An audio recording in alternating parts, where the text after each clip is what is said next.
Uh, what I propose to do, I think, because we are going to talk about women's health, and few things are connected to the physiology and medical aspect of the subject matter. Therefore, though I wish I could have my entire talk in Marathi. Unfortunately, because of the technical terms that I have to inevitably use, I cannot rely on Marathi. My Marathi is not that good, but nonetheless, I would try to kind of speak using both the languages.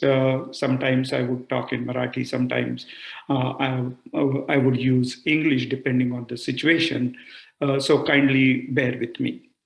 When we talk about women's health, usually what happens typically is we just simply jump into the subject matter and start talking about, the issues like technical XYZ medical issue or XYZ social issue, etc., etc.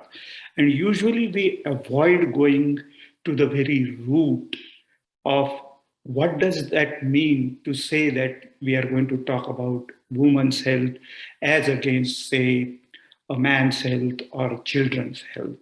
So let me first and foremost start with where we need to start about the very construct, what we call it as a woman.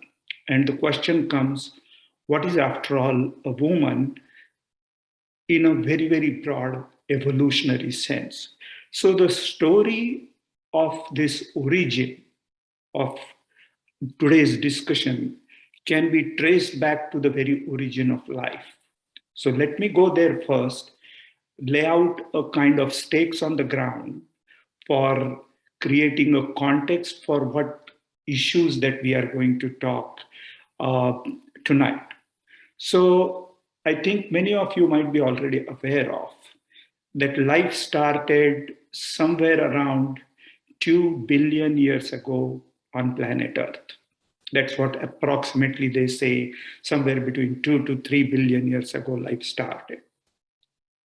And in the very beginning, probably death was not a part of the program of life.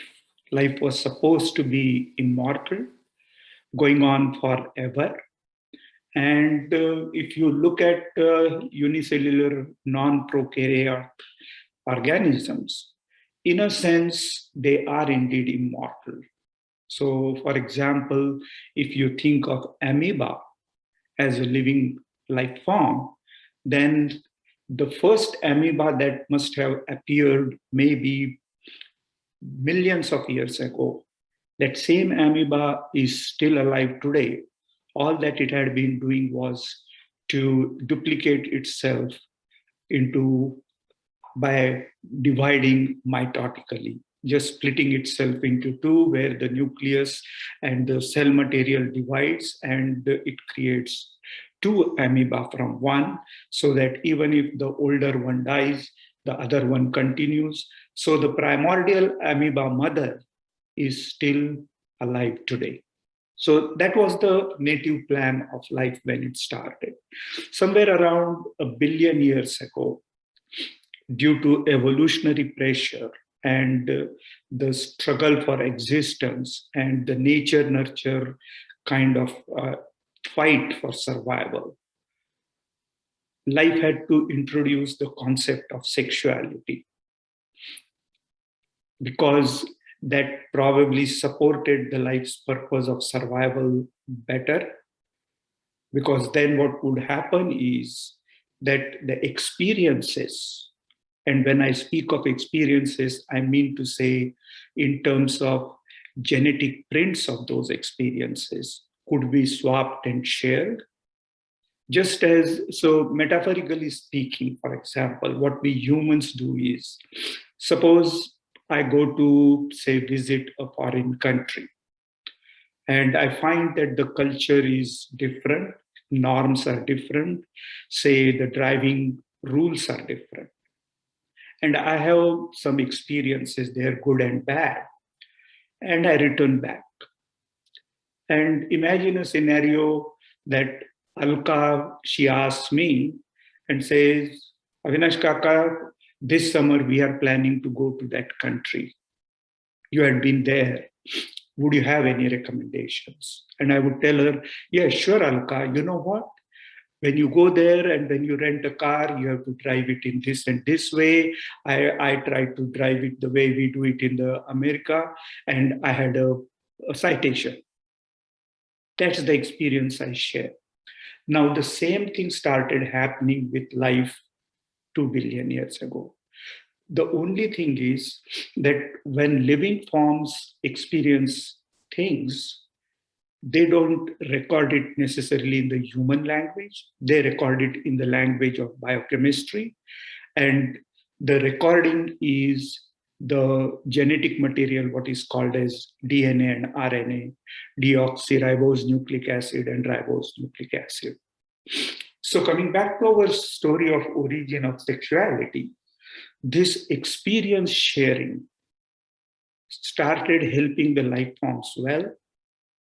And therefore, the process of sexuality arose in the life's process. That means two different cells with two different genetic materials having two different memories of their life experiences of interacting with the environment. They started mating and then sharing the genes. In other words, in the language of biochemistry, they started sharing the memories of their experiences. And that enabled life's ability to survive and thrive better.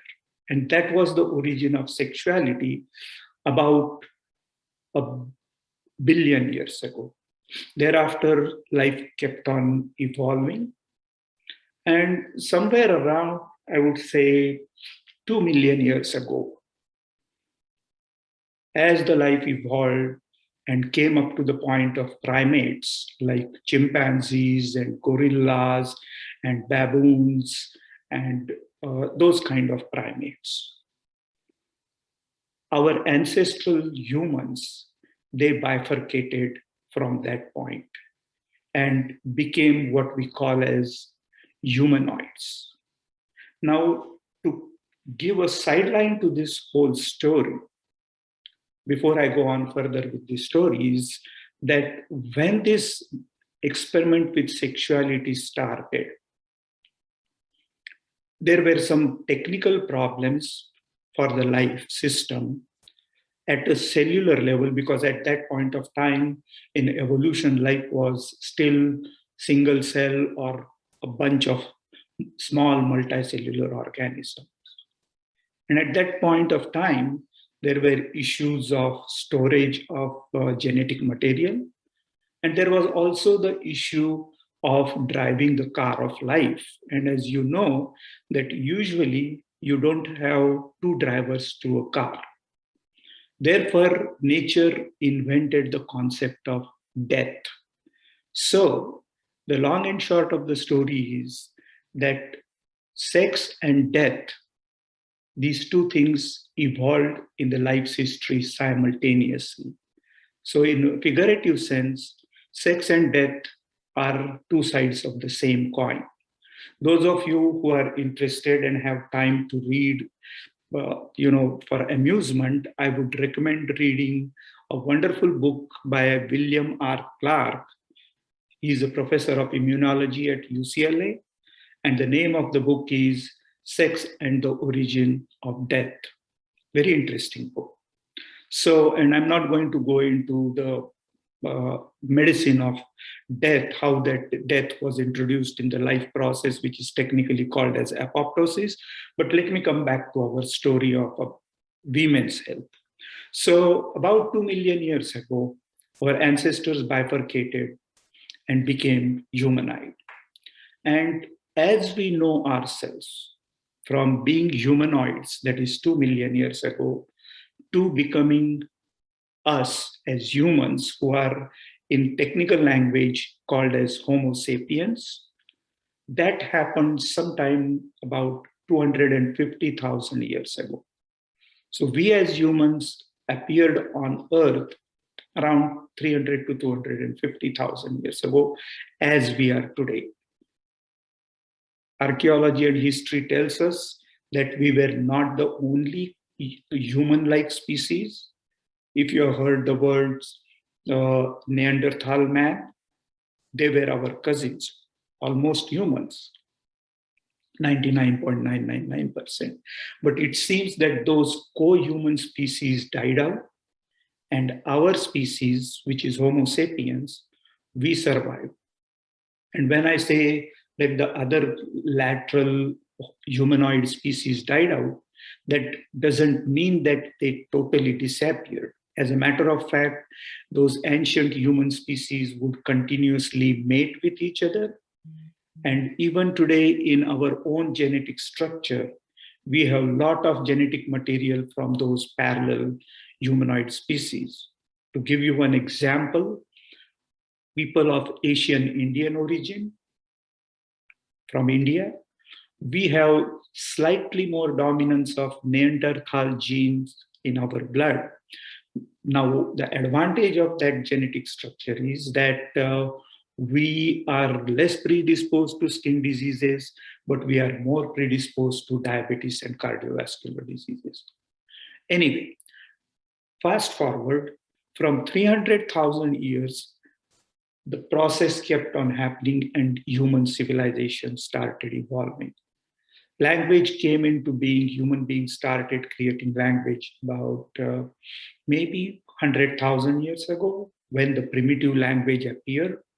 And from there, the human civilizations, as we come to understand today, like when we talk about ancient Egyptian civilization, ancient Indian civilization, etc., those appeared about 5 to 7, maximum 10,000 years ago. And from there, here we are, 2021, and human beings. And all throughout that process, since last maybe 250,000 years, human males and females have been around biologically as they are.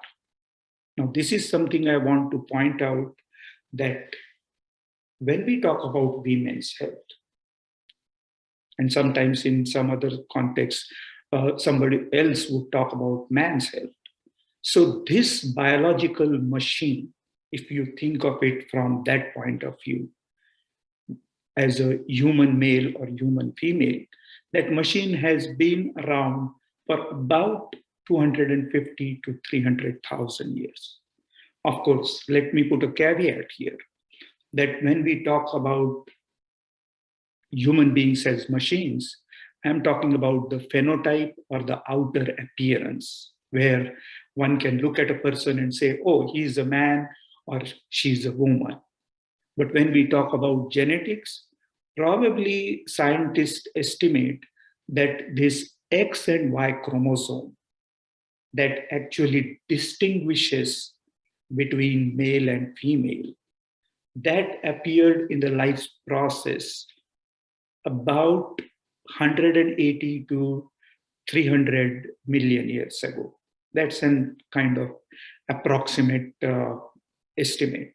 That's where X and Y chromosome came into being in the life's process itself, where this distinction between male and female being separate organisms, that started.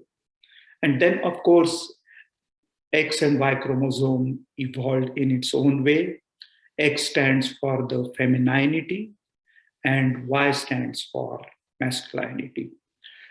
Now, very basic of genetics of our own species, because X stands for femininity and Y for masculinity.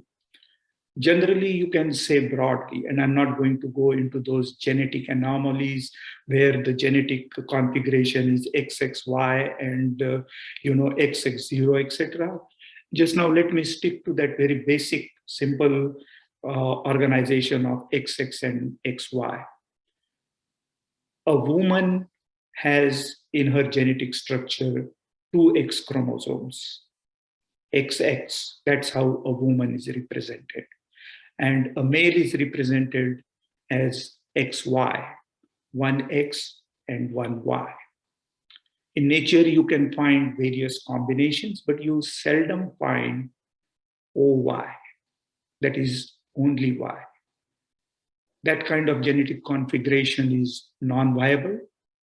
That kind of life form doesn't survive. Now, the reason why I want to point it out is because at some point I'm also going to focus on the social aspect of women's health, where I'm going to make brief comment about the disparity in the income, disparities in the academic presence.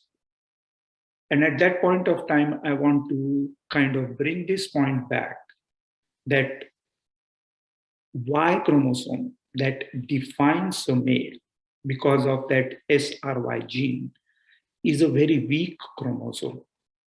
It does help define the sex of a child when it is growing, X or Y. It defines whether the offspring, when after conception, is going to be a male or female because of that SRY gene. But nonetheless, life as it appears to be is founded on the foundational stone on which life stands is the X chromosome.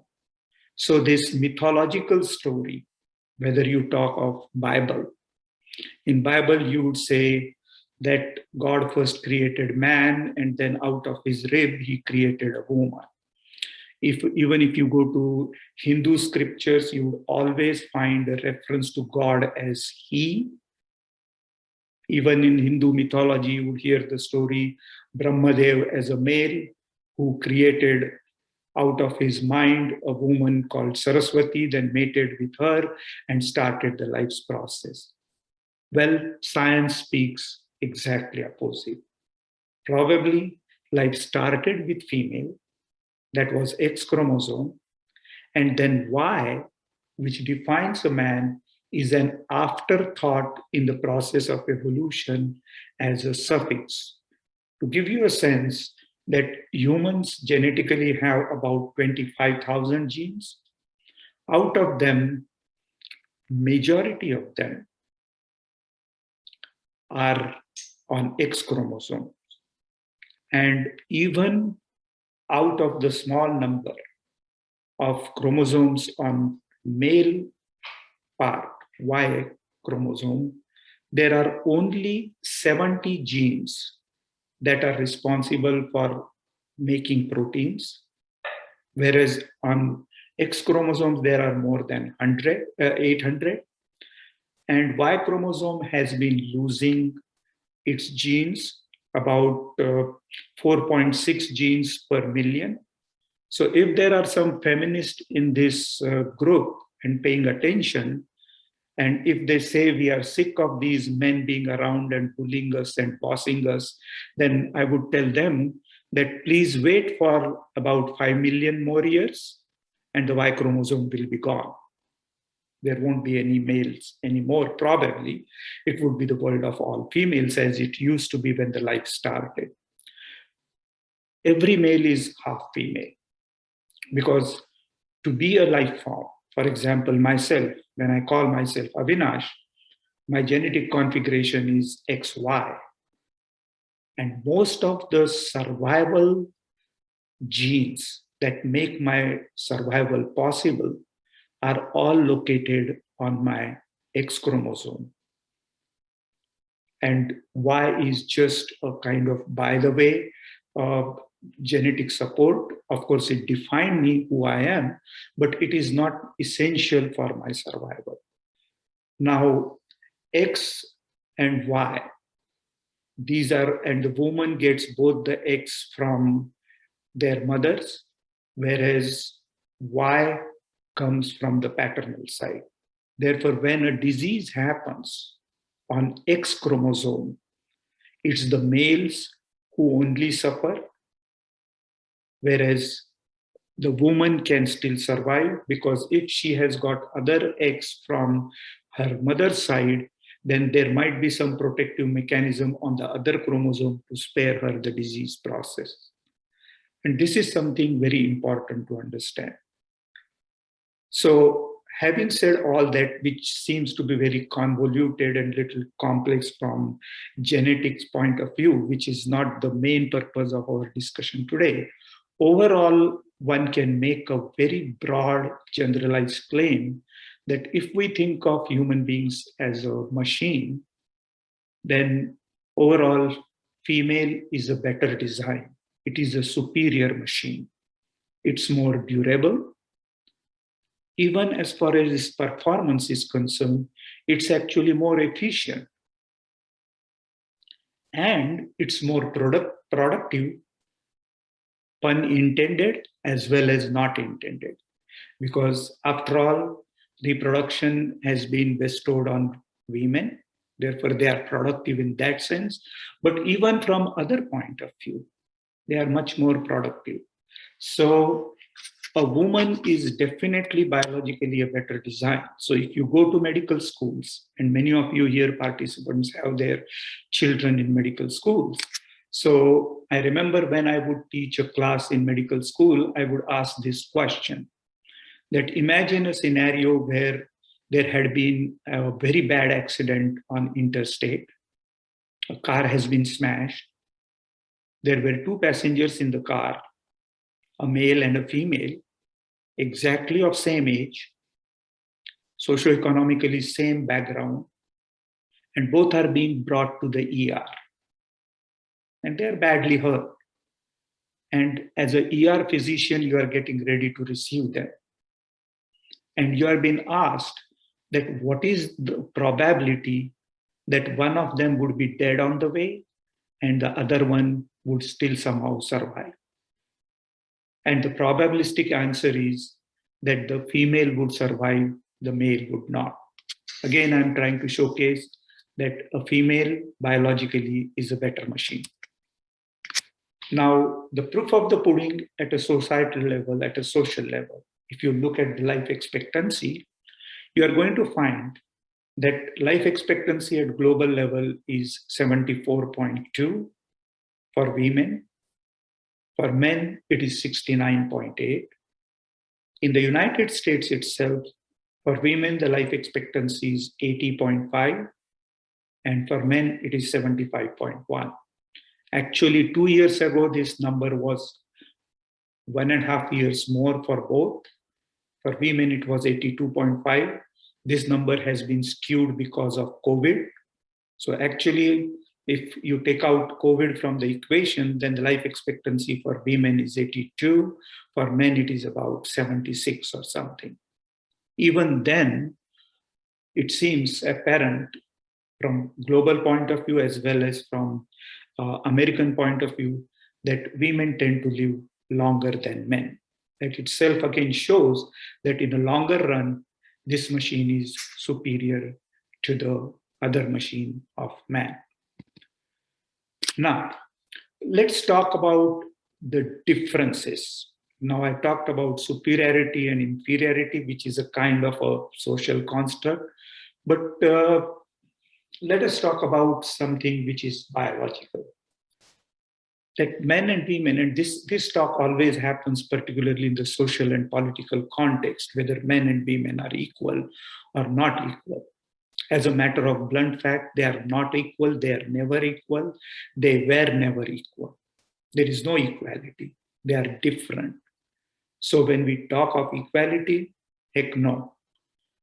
Equivalence, yes, there is a difference between equality and equivalence. If you remember your high school chemistry, and if you look at the molecule formation, and if you say, take example of sodium chloride or hydrochloric acid, then the formula for sodium chloride is NaCl, where one atom of sodium combines with one atom of chlorine, or in hydrochloric acid, one atom of hydrogen combines with one atom of chlorine. Now, in that case, no chemist would say that sodium and chlorine or hydrogen and chlorine are equal. No, they are not equal. And yet, they are equivalent. That means their contributory power in making the molecule is exactly equal. Their weightage is equal. So in that sense, When I hear people talk about equality between men and women, I say, no, there never was an equality. There never is, and there never going to be. But there is equivalence between the two. Just as in chemistry, I gave example of sodium chloride and hydrochloric acid. Having said that, let's look at some of the inequalities between men and women from biological point of view. First and foremost is obviously reproductive biology, that we know that it is totally different.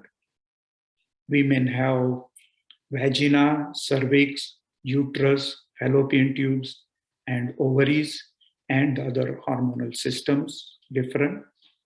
Men have different biology. So that is kind of a very broad level distinction between men and women. But talking about morphology, there are differences much more which make women apart and which has got implication for their general health.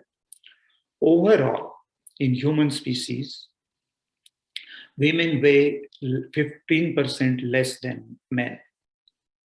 Their brain styles and structure is also different. Now, more importantly, gray and white matter distribution related to intelligence, and then also the connectivity between the right and left hemisphere is different. Now, let me come back to, again, a sideline related to social aspect of this particular fact.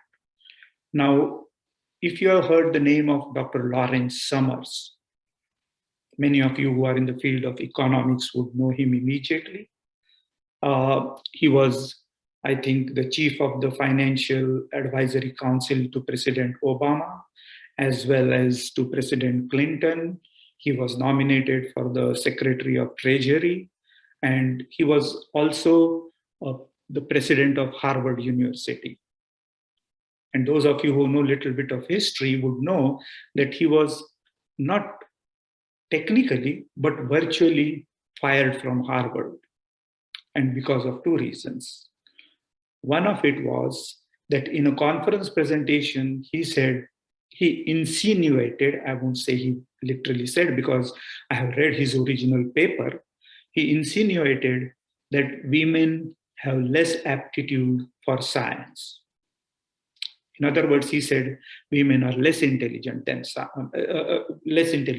men. And for that, ultimately, he got fired. Luckily enough, Harvard has a woman president today.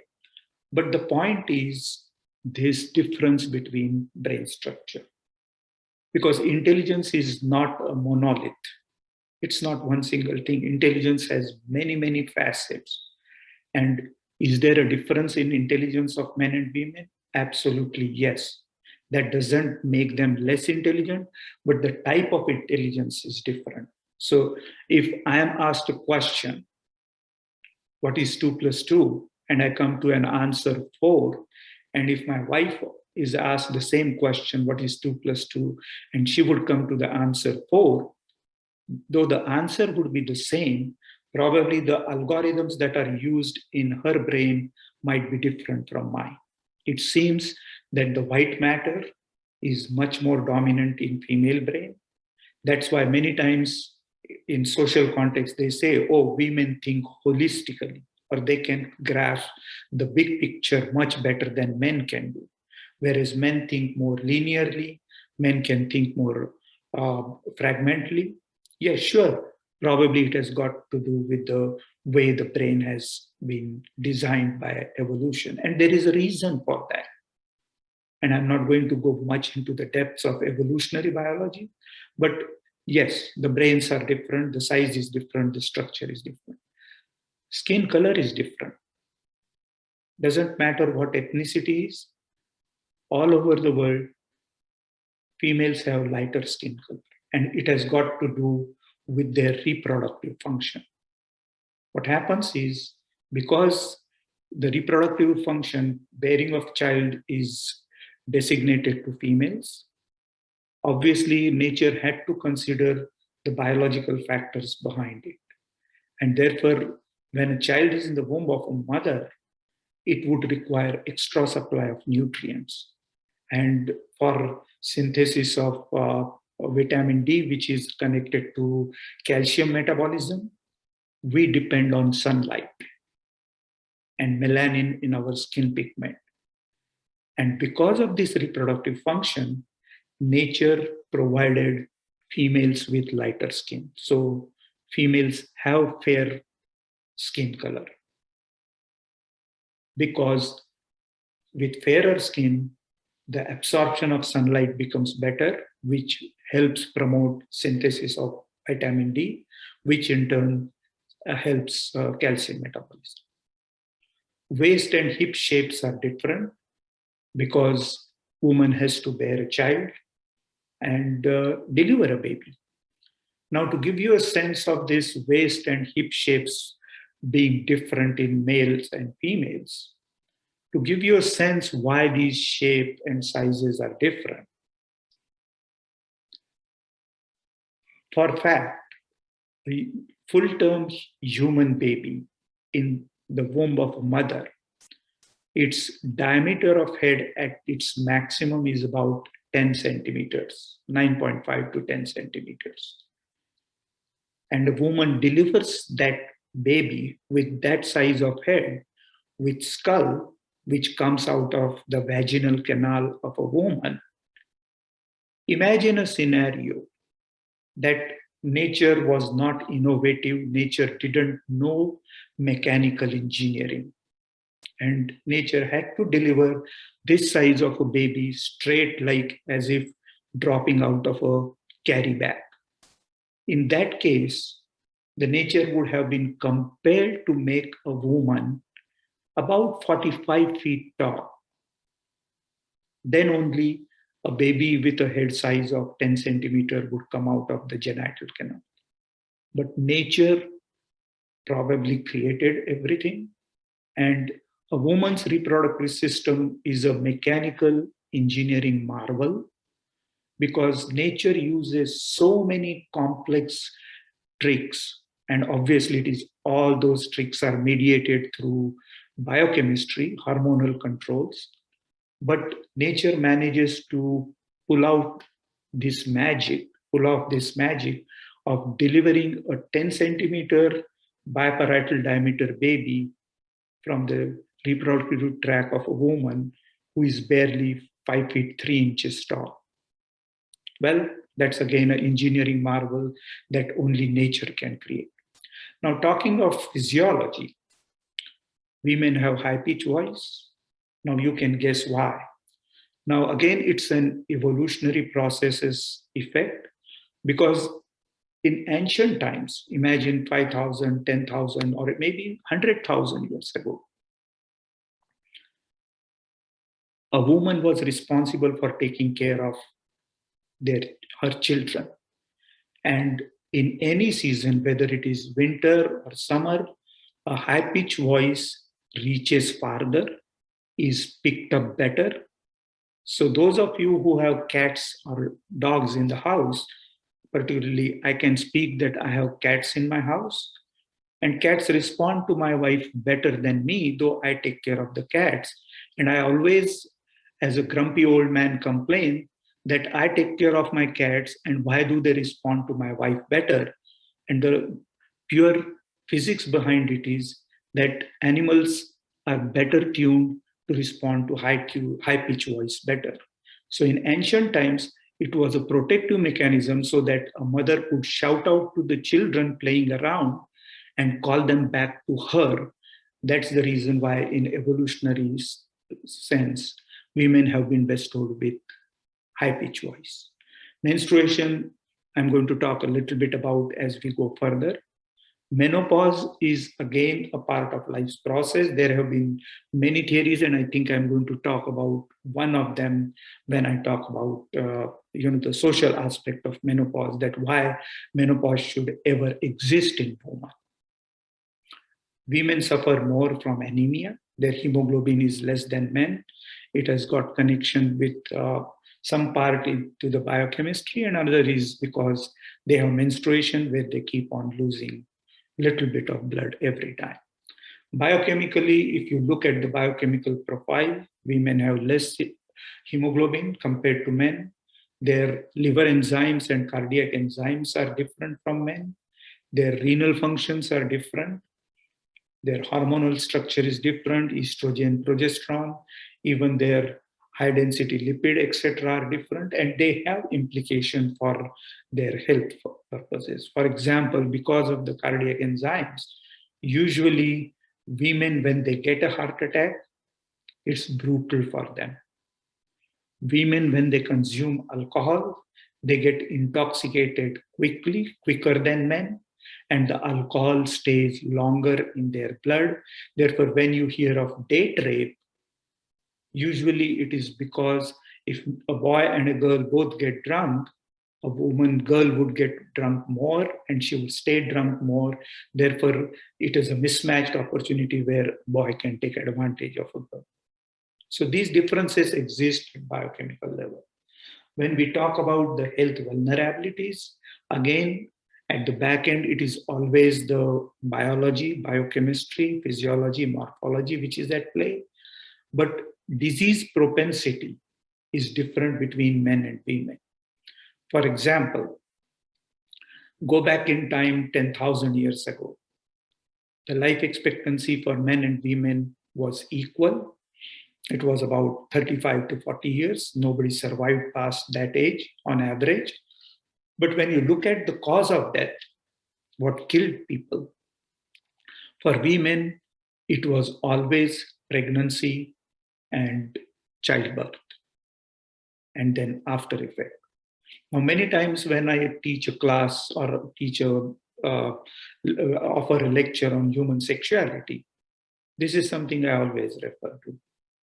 That if you look at the sexual matters, boys are ever eager to jump in bed with any girl who just winks at him, whereas women are extremely reserved when it comes to the matter of sexuality. They are not as eager as boys. And one wonders that why nature has created this kind of difference, that boys could not have enough of it, whereas girls are extremely picky. And the reason is pregnancy, complications of labor. Because if you exclude last 150 years of science and technology, most of the women didn't survive past their 35 because pregnancy and childbirth would just simply kill them. Now that explains the evolutionary biological reason why a woman is not eager to have abundant sex, because it is connected with death due to pregnancy and its complications. Cardiovascular diseases, usually until they are in their reproductive phase of life, somehow estrogens and progesterone provide them protection.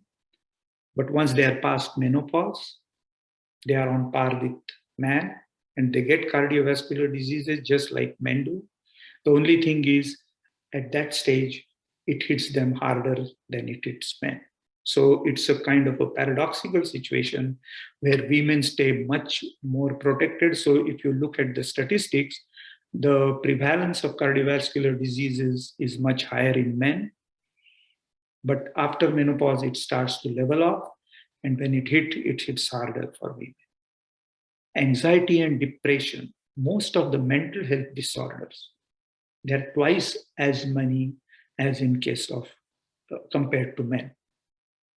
Women from adolescence, from puberty until almost old age, depression and anxiety is much more, twice more compared to men. Now you might ask why it happens so, and you can go back to again biology, physiology, where they have found out that the calming neuropeptides, those chemicals in brain, the hormones, which bring about calming and tranquilizing effect, serotonin, 5-hydroxytryptamine, dopamine, etc., female brain produces much less of those enzymes, neuropeptides. And because they lack that, they are highly predisposed to anxiety disorder and depression. Now, one may wonder, why would that happen in nature? And again, it has got a connection with evolutionary biology. Imagine a scenario 10,000 years ago. A woman has 3 kids. and it is all wilderness where predators are all around.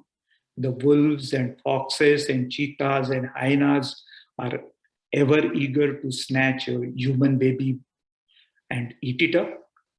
And imagine a mother sleeping under a tree and dozing off and start dreaming, or being, cavalier about taking care of her children.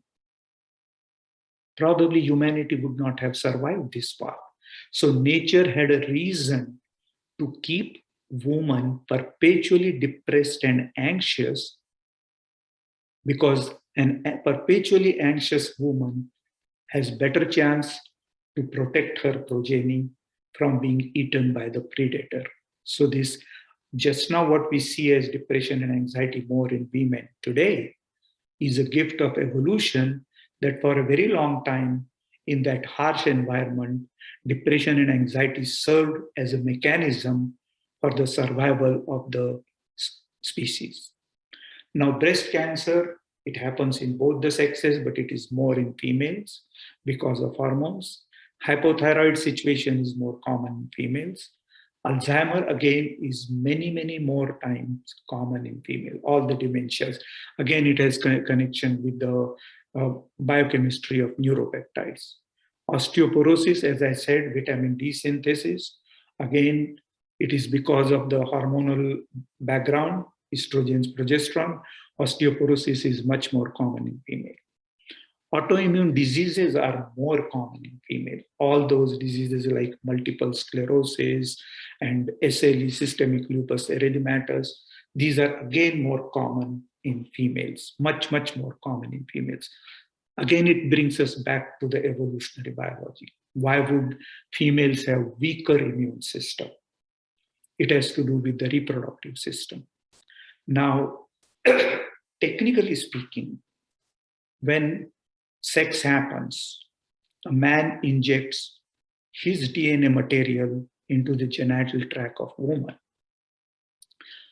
From purely biochemical point of view, a man is injecting foreign protein inside the confines of female body. Naturally, the immune system has to fight back, because anything which is non-self has to be thrown out, has to be gotten rid of. And therefore, obviously, a female body would try to reject that foreign protein, which is the semen of man. But nature also had to produce a child, and continuation of species was part of the program. Therefore, what nature did was it suppressed the immune system in women so that it could tolerate that foreign protein, the semen, and continue with formation of life. So actually, when a baby is growing inside a woman, it's 50% foreign protein that is growing inside. And somehow, because of this suppression of immunological system, it keeps on tolerating that foreign protein. Now, there is one theory about induction of labor, that why at the end of 9 months, a woman starts getting pains, labor pains, and delivers a baby. From a different perspective, it's a woman's body's immune system which gets triggered and says, enough with this nonsense of foreign protein inside me. And she just throws out that foreign protein, and that throw out product is a newborn baby. But with all that evolutionary biological background of purposefully keeping the immune system at a lower gear, obviously the collateral damage was that women become more predisposed to autoimmune diseases. Urinary tract infections, sexually transmitted diseases are much more common in women because they have a shorter genital tract. So opportunistic organisms like bacteria and viri get a better chance to infect that tract. Cancer of cervix obviously happens in women. Men don't have cervix, but it is also known that those women who have multiple sexual partners were predisposed to getting cancer of cervix more. It has again got to do with immunological system, because what happens is during sex, the immune system gets suppressed. When immune system gets suppressed, the HPV virus, which causes cancer cervix, gets an opportunity to infect and cause the disease. Anemia is more common.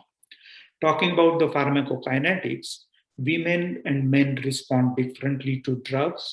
For example, aspirin and Tylenol and ibuprofen, they lead to more hypertension in women. So those women who suffer from high blood pressure, they need to be careful when they take these kind of drugs. Their anesthesia requirement is less because of their brain chemistry. Therefore, for the same kind of surgical procedure, when anesthesiologists have to give anesthesia to two persons, one male, one female, they would require less anesthetic agent for females. Then the blood thinners, they would require less because originally their blood is relatively thinner. I already talked about alcohol and its effect. Now, let me now get away from these fundamental sciences part and let me come to more kind of big picture level or a broad scenario. So in general, if you think of mega trends today, women are living longer than men. Unfortunately, this phrase, adding years to life, but not life to years, that is true. And this is a very unfortunate situation, which has much to do with our society and social organization. That what's happening today is that women live longer. I showed you before in my previous slide that the life expectancy for women is 5 to 6 years more than for men. But those 5 to 6 years are not happy years of life. It's the time where woman exceeds a man's life expectancy, but she's probably already a widow. She's living all by herself. She might have dementia and depression. She might have arthritis. She might have other comorbid conditions and all alone by herself. So this is again a big social debate going on in the public health domain that yes, sure, women live longer, but after all, quality of life matters. Therefore, the phrase that adding years to life is not enough because we need to add life to years. That means those 5 to 6 years extra that a woman gets need to have some quality associated with that. Women tend to make more money and better career than men because, as I said, they are more industrious and more productive, more sincere. Nonetheless, there is a gap between income and all social opportunities. Much has been talked about. I would be happy to recommend to you to read one book written not in recent times, but about 130 years ago in 1887 by the younger colleague of Karl Marx. The name of the author is Friedrich Engels. He wrote a beautiful book on the origin of family, state, and something. It's a longish name, and I would definitely suggest for those who are interested in reading, read this book. In 1997, I offered a graduate class in human sexuality, and in that class, that book was a required book. And that book doesn't even talk one word about sexual anatomy and physiology. Friedrich Engels talked about man-woman relationship as it evolved in last 10,000 years of evolution of human civilization. And his lens is looking at man-woman relationship through the lens of economics. And it would be a very illuminating book for those who are interested. It's worth reading. Another trend is mental health is worsening for women compared to men. This is a very, very well noticed phenomenon all over the world. There is one professor at, I think, Columbia University. Her name is Dr. Keyes, Keyes. She gave a presentation last year at George Mason, and she herself, her lab conducts a research on adolescent mental health. And she actually created a beautiful triangulation that she brought in data from three disparate research designs and domains of public health research and tried to show that no matter what lens you look through, women's health, particularly younger women's health, mental health, is worsening big time. Talking about violence against women, which is a big, big societal problem, which had been a problem since known documented human history. Has it declined? Yes. But has it declined to a point where it should have, given advances in science and technology, given our awareness regarding democracy and equality between men and women? No. Means definitely the violence that used to be maybe in medieval time. Compared to that, yes, sure. Today women are much better off. But nonetheless, violence, whether it is sexual or non-sexual, domestic violence, it is still there. Another trend that we are seeing just now about women's health and women's destiny is that because of career, lately, another phenomenon, and just about 3 days ago, I read an article. I think he's a professor at University of Pennsylvania, I guess. He published a paper where he said that women are much more in danger because of an interesting trend. He pointed out that if you look at the higher centers of education like universities, you'd find that more women are getting educated and less men are getting educated. And that professor's thesis was that nothing is more dangerous on planet Earth than a lone, disabled, and low self-esteem male. And that's what's happening. Nowadays, women are delaying their marriage. They are marrying late and they are going for smaller family size because they are more focused on their careers. Now that brings in the issue of fertility and parenting at older age, which is a problem for gynecologists and obstetricians because fertility, as women go past a certain age, 21, 22 is the prime time for a woman to bear children. Thereafter, it starts declining. Then their fertility goes down. And even if fertility remains same as they age, the propensity to have genetic abnormalities increases. And therefore, it becomes a medical issue. Then also parenting at older age, because if women defer having children to later age, then parenting at older age also becomes an issue, which has got social ramifications. Nowadays, the divorce rates are growing. And one thing that people don't realize, that divorce rate increase not only affects the man and the woman who gets into divorce, but because of the social organization in which we live, usually the mother is the custodian of the children after divorce. And sometimes if she is doing a full-time job herself, then the responsibility of taking care of grandchildren comes to the grandparents. And you have started seeing around in society, lot many grandparents are raising now their grandchildren, and which is causing again mental health issue. And when you are talking about grandparents raising grandchildren, it usually translates into grandmother raising grandchildren, and it affects women's health, mental health, everything. Then the choice to not have children, it has again ramifications for mental health and older age. Of course, science and technology has some silver lining to these problems, but that is probably going too far in today's discussion. The third trend that we are observing is changing sexual orientation. Nowadays, you will find all the LGBT movement. Usually nowadays, if you look at the societal trend in social domain, you are going to find that when we talk about social problems, we combine women's health and the health of LGBT community together. And there is a reason. I'm not going to go into that, but let me stay focused on this narrow window of talking about lesbians and their health care issues. What happens is typical.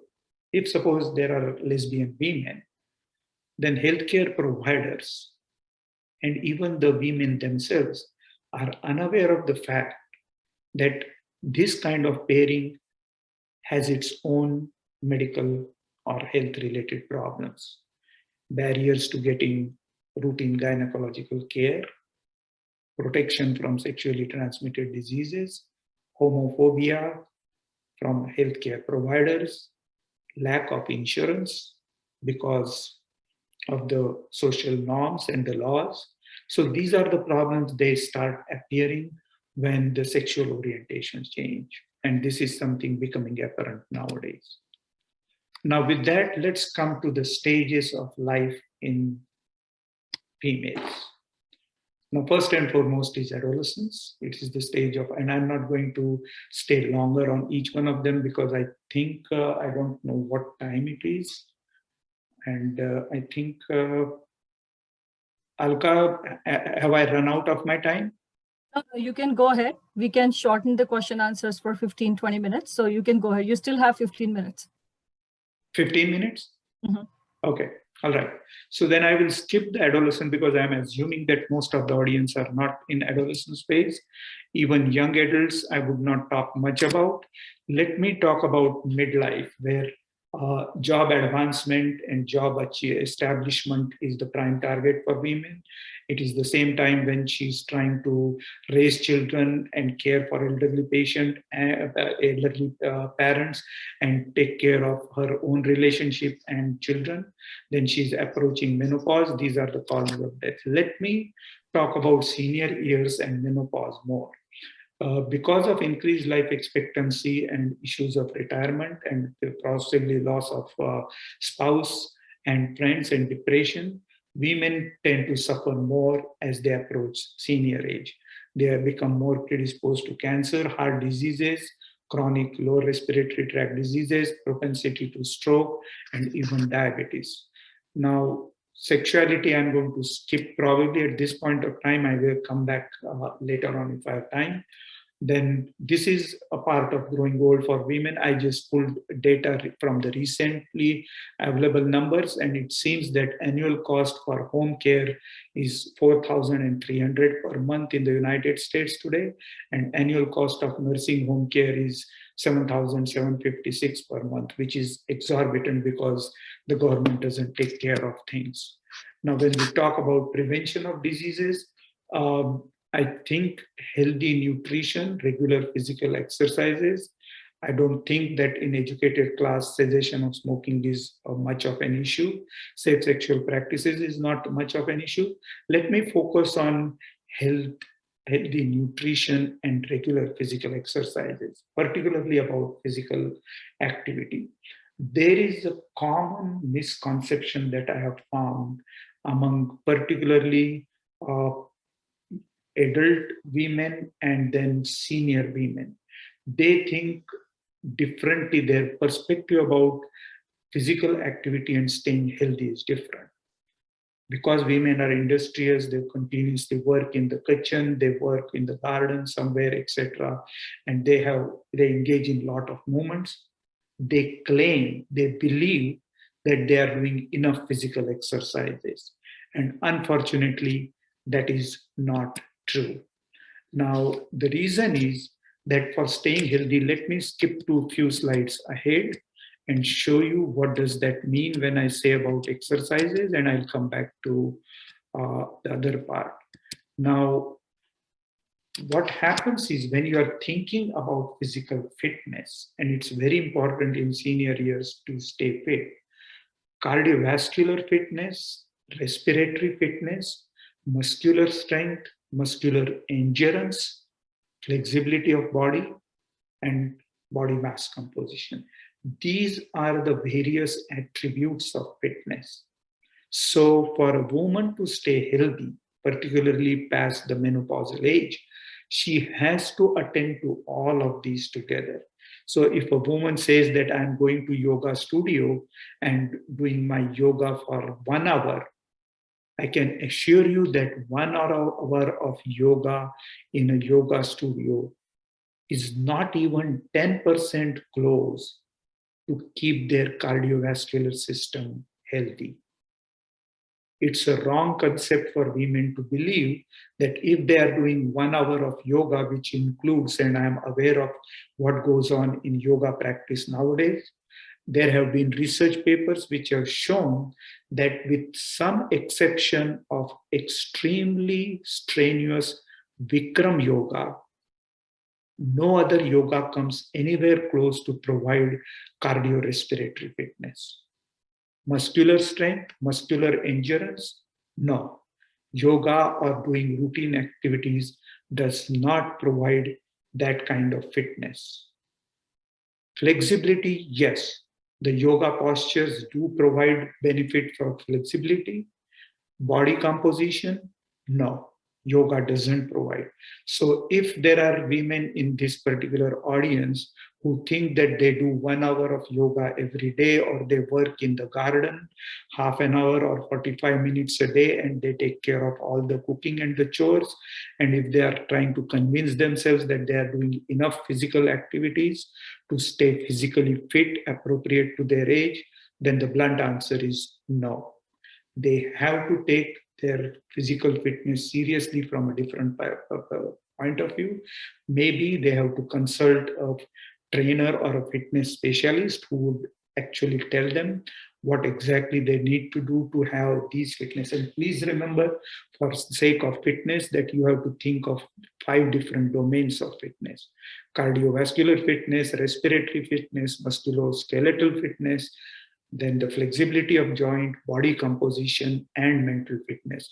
So when you think about fitness, and here is general recommendation, they usually say that any physical activity which is about 2.5 hours of moderate intensity physical activity, or 1.25 hours of high intensity activity, that is considered as enough for fitness. That means probably if there are women at about age of say 45, 50, and if they say that they run maybe 3 or 4 times a day, 1 mile a day, then I would say they are staying fit. But those who think that if they go to yoga class twice a week and they are staying fit, then the answer is no, they need to increase their exercise. So let me go back to now the point where I was about prevention. So healthy nutrition, again, there is a lot of misconception about what is healthy nutrition. Let me go fast forward a little bit, and I'm not going to go into the basic because I'm run out of time. So one thing is fruits and vegetables. They are imperative for health. Unless you are taking some drugs related to high blood pressure, where your doctor tells you that you may not take this and this fruit or this and this vegetable, short of that, your diet should contain a lot of fruits and vegetables. Don't go for those artificial synthetic fiber drugs. This is all a market hype.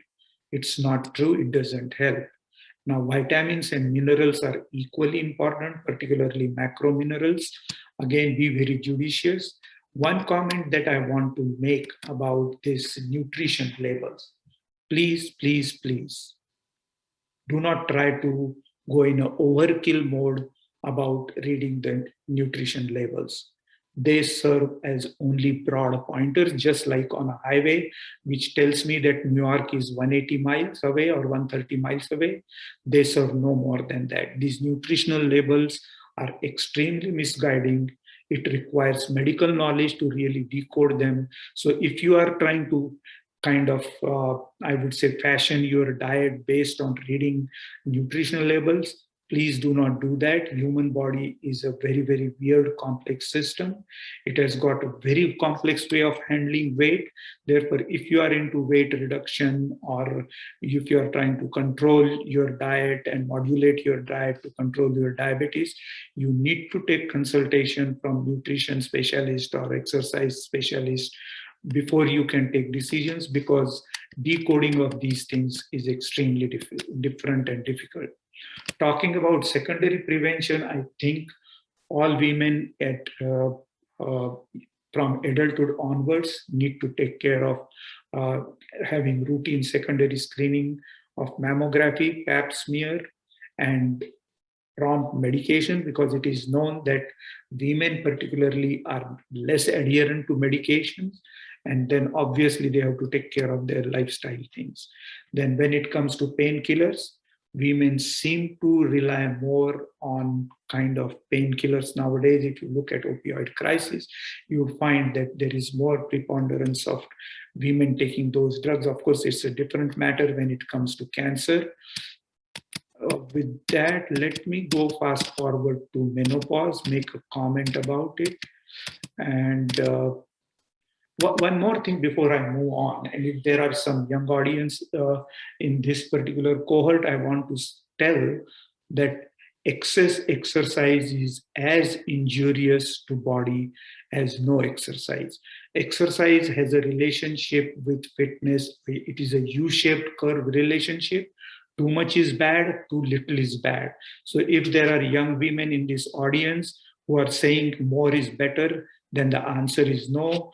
They can talk to me offline. I can show them research papers where it's shown that those who engage in triathlon kind of exercises, they tend to die younger than average people. Anyway, this is again, I'm going to skip. Let me talk about menopause. First and foremost is that menopause is a natural physiological process. When we are not talking of menopause due to surgery, but just a natural menopause when a woman ceases to have menstruation, that menopause is natural. And at this point, the only thing that I want to point to is that be very wary of asking your doctor to go for hormone replacement therapy. Hormone replacement therapy is required uncommonly, not commonly.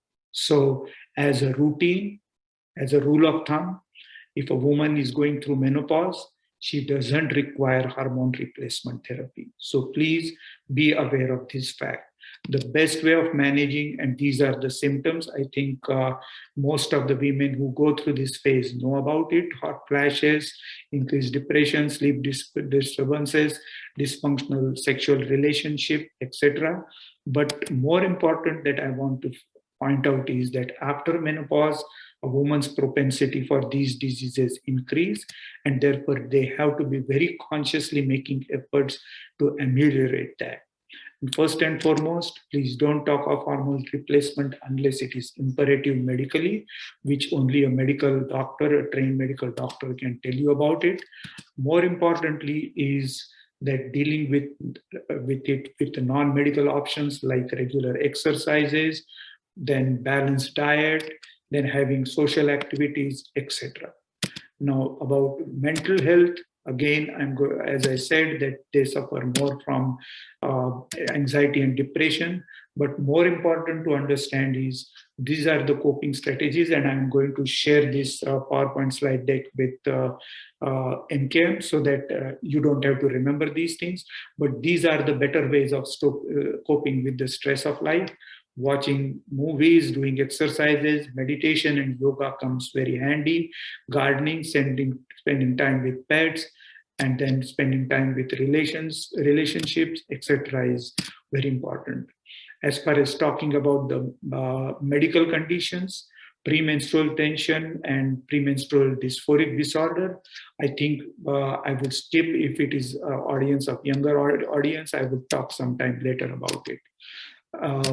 Cardiovascular diseases, all that I want to point out is that the predisposition increases. So I'm going to skip those things. Let me now talk about dementia part. And this is something important because, as I said, that dementia is more common in women. And what I want to say is that prevention is always better than cure. And the best thing that women can do is to stay mentally active. As I've talked about, doing a lot of physical exercises to stay physically healthy. For mental fitness, one of the best preventative measures is to keep mentally active. Don't stop mental activity even if you are retired. Take different intellectual projects, engage in different intellectual activities, learn new languages, learn new intellectual skills, learn philosophy, learn music, learn drawing and painting, but engage in intellectual activity. That is the one of the better ways of prevention against mental health diseases, particularly dementia. Then I'm going to skip most of the maternal health issues because I think I have not. I'm out of time. One thing I want to know is I want to you to know is about this elder abuse, which is nowadays becoming little common, particularly because there is women who are staying alone by themselves or even within the spousal relationship because women are living longer. This thing is becoming slightly common. Let me see if I have missed out something. Again, violence against women is an important issue, particularly in elderly population nowadays. And as far as diseases of pregnancy, I think the only thing that I wanted to comment was uh, oral contraception. Again, I think I'm going to skip that. So with that, unfortunately, I ran out of time. So I will stop here and let's have some time for Q&A session. Thank you so much, Kaka. Thanks a lot. This is a lot of information. I know one session is never enough. So we'll see if not during the Uttaranga, but maybe out of Uttaranga, whoever is the younger audience, maybe we can present something with the circles also. There are actually a couple of questions which are pretty interesting, which is asked by Vandana Joshi. Her first question is, what is the reason for mental health worsening and what should be done to improve it? Okay, sure. Now, there are a couple of things that are going on. First and foremost is obviously, Vandana, the biological factor that is driving it. Because what happens is that our modernity, if you define modernity as in last, say, 300 years, since the Industrial Revolution started in 1700, it's barely 300 years. And super modernity, maybe the era of computer that started after Second World War, 1945 to 2021. Please do read the book Future Shock by Alvin Toffler, and another book, Robert William Fogel's book, The Fourth Great Awakening and the Future of Egalitarianism in America. That would explain few things better. But the point I'm trying to make is because of extremely rapid accelerating change in science and technology, mental health in general and stress over humanity is increasing tremendously because human biological machine is not able to cope with these changes at the pace the changes are happening. It's affecting all of us, including men, women, and children. But because of the biological factor, it is affecting women more. That's one reason why the mental health issues are increasing. Second is the societal organization. For last almost, I would say, 5,000 years in human civilization, it had been always a patriarchal society, male dominant society. And now with advances in science and technology, males are losing that power that once they enjoyed unabated for 5,000 years. And now they realize that women are becoming equal, and man at core is a violent animal as such compared to women. And therefore, you are going to find that in general, violence against women is increasing. And because the competition is getting worse day by day because of science and technology, which is kind of in a bad way equalizing the play field between men and women are kind of shining more and more than men. It is again a battle of sexes, which is increasing societal pressure. At this point of time, you will find in every society, in every country, men are desperately trying to keep the control to themselves that they enjoyed for such a long time. And as I said, innately, man is a violent animal. And therefore, I think it is indirectly translating into increase in stress level among women. Now, what they can do, there are a couple of things that can be done. One is the mitigation part, or I would say symptomatic part of the management and other is the curative part of the management. Talking about the symptomatic part, I think the simple solutions are number one, meditation, exercises, then all the stress relief mechanisms like doing yoga, etc., which just take care of the symptomatic part of the mental health issues. As far as the long-term solution part of it, I think at this point, all that I can say is that it's a long term problem which the society overall has to change. Particularly, the solution rests more with men rather than women, that they have to understand and yield to the rights that women rightly deserve for last 5,000 years and didn't get. So it's much more the responsibility of men than women to solve this problem. Now, can there be a solution quickly enough? I don't believe so. And one thing I firmly believe that the solution is definitely not going to happen by making more laws. The legal approach, the legislative approach, what Biden administration or Democratic in general political organizations are taking, in my personal view, is never ever going to work. It is the solution has to come from the bottoms up. It has to start in the kitchens where mothers and fathers start teaching their children, particularly boys and girls, that boys and girls are equal. That's where the change should come. But we can talk offline because it's a very complex topic. Now, Vandana also has another question, which is becoming a very, very common problem. Is amenorrhea because of the excessive exercise, and is it reversible?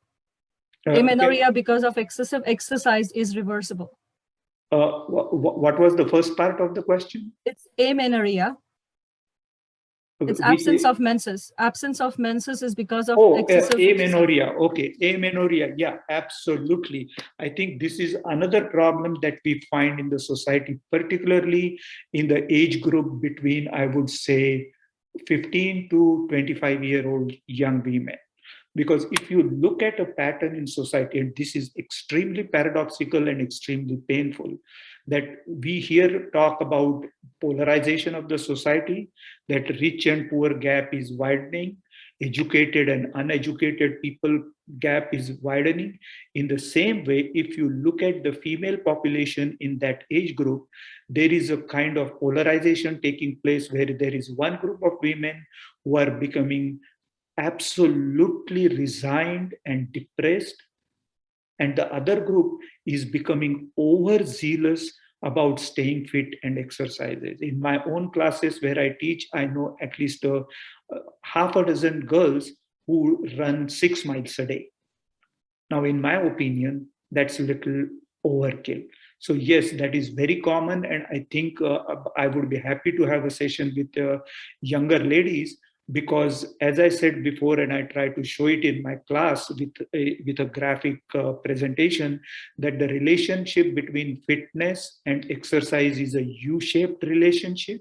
So too little is too bad, too much is too bad. It's not just amenorrhea, but even excessive exercise can cause cardiovascular diseases, including myocardial infarction. So do you think that amenorrhea is reversible with that exercise, yes, excessive exercise? Yes, it is reversible if there is no associated back-end pathology. The next one is from Shreya Kumar. She asks, please comment on average age of menopause. Is it impacted by when the first period had started? Yes and no. Average age is somewhere around, I would give a range rather than an age, because a single number would not serve, but anywhere between, you can say, 45 to 55 is that range in which menopause happens. Now, early menarche, early menopause used to be when I used to be in medical school in 1970s. They used to teach us that. But I don't think that there is enough scientific evidence to say that those women who get early menarche also end up having early menopause. There is one other question. This is a very, very interesting question, by the way, but I don't know the name because the number has been showing. The name is not written here. he or she says, today you spoke a lot about the facts about what it means to be a person who is genetically a woman.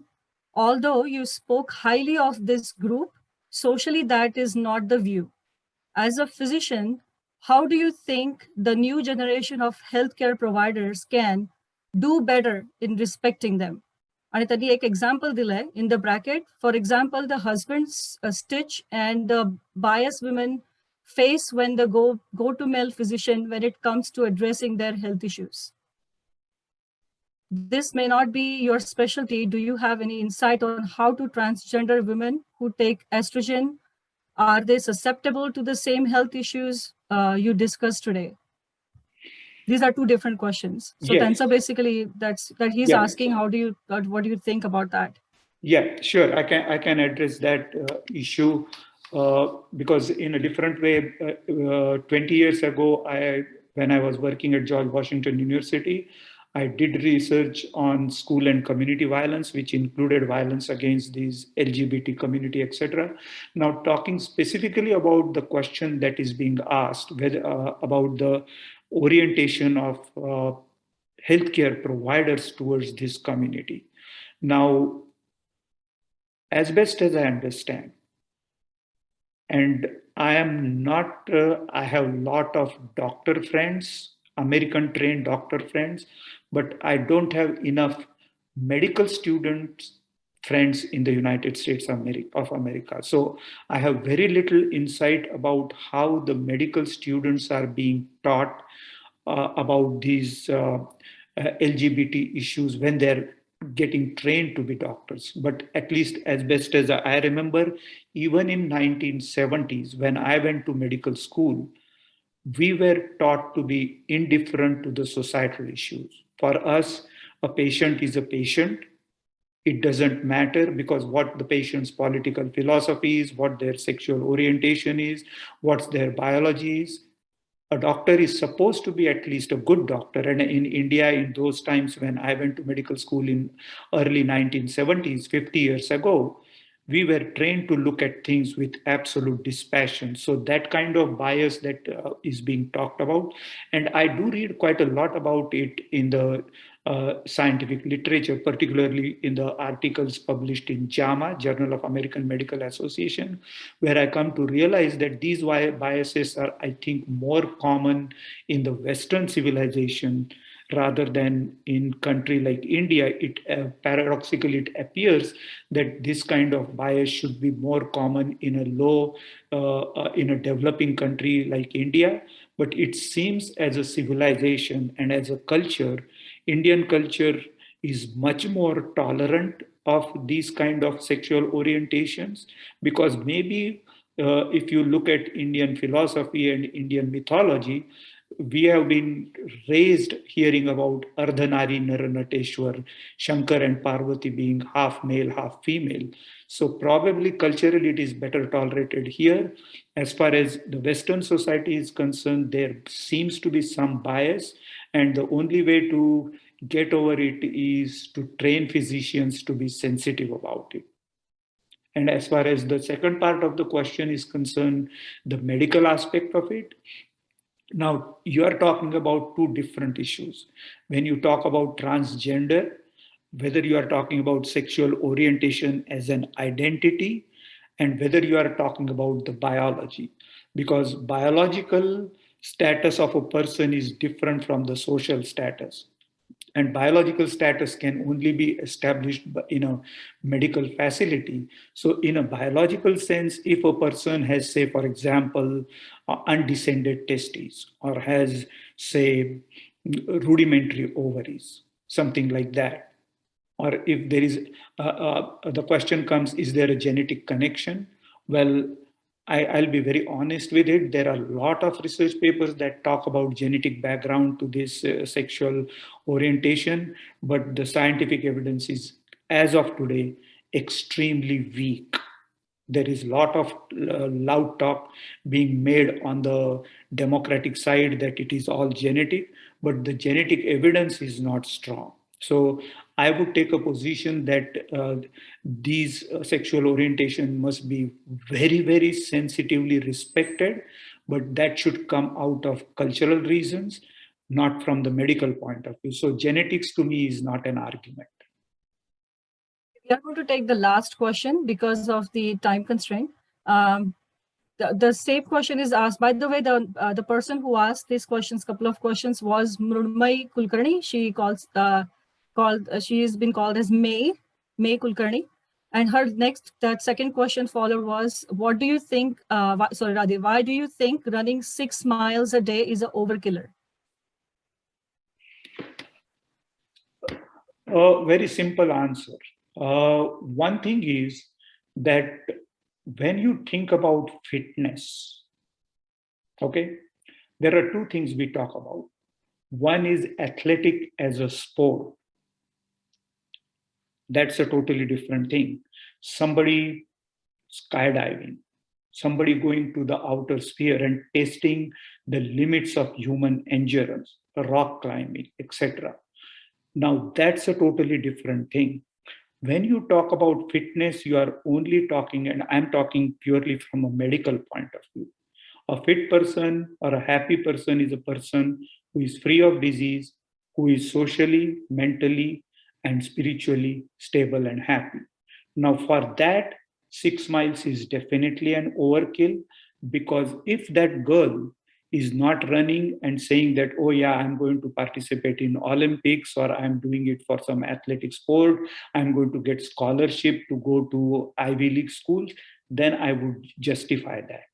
But if she makes a claim that I'm doing it to stay just fit and healthy, then probably I will quote her not just one, a handful of research papers, particularly from continent Denmark and Holland, where they have proved, and they did this study over 30 to 35 years. Those were longitudinal study where they showed that those people who just do exercises to get mildly breathless, and that word, that phrase is extremely important, they just run enough to feel mildly breathless, or those who do biking to feel mildly breathless, but do it for 30 years, 40 years, in that large cohort of huge population examined over 35, 40 years, they have the biggest bang for the buck. They live the longest and the healthiest. And then I can share with you a paper very recently come in JAMA, written by an Indian origin medical doctor, where she tried to show that coronary atherosclerosis in people who run quite a lot has been noted. Premature coronary atherosclerosis. And the logical medical reason behind that is, in excessive exercises, there is a rise in systolic blood pressure temporarily. In younger age tolerates that excessive exercise. But at the same time, because the systolic blood pressure rises and the body can tolerate it, nonetheless, the vascular damage due to high pressure, which causes micro injuries to the inner lining epithelium of the blood vessels, that keeps on happening. And when those things happen, it is called as microinflammation of the vasculature, which predisposes to deposition of plaques. And therefore, it has been found that actually those who engage in excessive athletic activities, they start becoming more vulnerable to cardiovascular diseases. I think, if I'm not wrong, the vice president of Facebook, Cheryl someone, her husband died while running on a treadmill at 7 miles an hour.